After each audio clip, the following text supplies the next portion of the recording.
عارف ايه اصعب حاجة؟ انك تفضل تدي وتتحمل وفجأة تكتشف ان ولا حد واخد باله.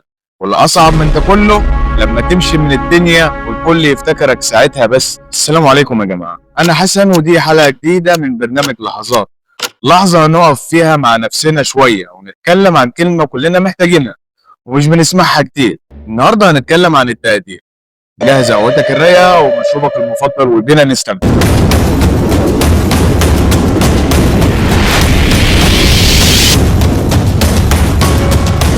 قول لي بصراحة كده، امتى آخر مرة حسيت إن حد قدرك؟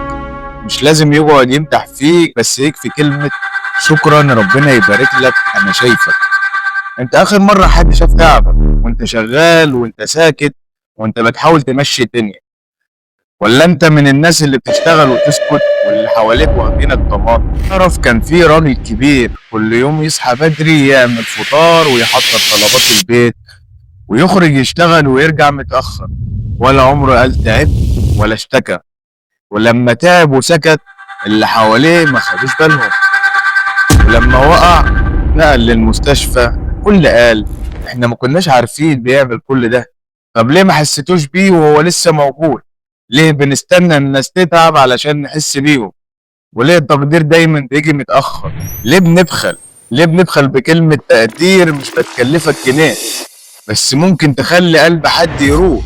قولها لمراتك شكرا على تعبك، قولها لابوك انا مقدر كل اللي انت عملته علشان، لزميلك في الشغل شغلك كويس انا شايفه. ما تستناش حد يموت علشان تكتب له بوست فيه كلام حلو، قول له هو عايش يا اخي. الناس محتاجة تتحس مش تتحاكم، وفيها ايه لما انت تبدأ من نفسك؟ انت كمان مستني تقدير. طب انت بدأت من نفسك، بدأت تقول كلام حلو، بدأت تلاحظ اللي بيقدر الناس ربنا بيبعت له ناس تقدره. خلي لسانك دايما فيه كلمة طيبة وشايف الخير حتى في أصغر حد حواليك. لو الكلام ده وصل لك شاركه مع اللي تحس إنه محتاج يسمعه، ولو في حد نفسك تقول له كلمة تقدير ابعت له الفيديو ده وخليه يعرف إنك شايفه. ولو حسيت إن لمستك بكلمة تنساش تعمل اشتراك في القناة وتفعل زر الجرس علشان كل أسبوع هنتكلم عن حاجة من القلب. أنا حسن ودي كانت لحظة بس يا ريت تفضل في القلب. سلام وأشوفكم في اللحظة الجاية.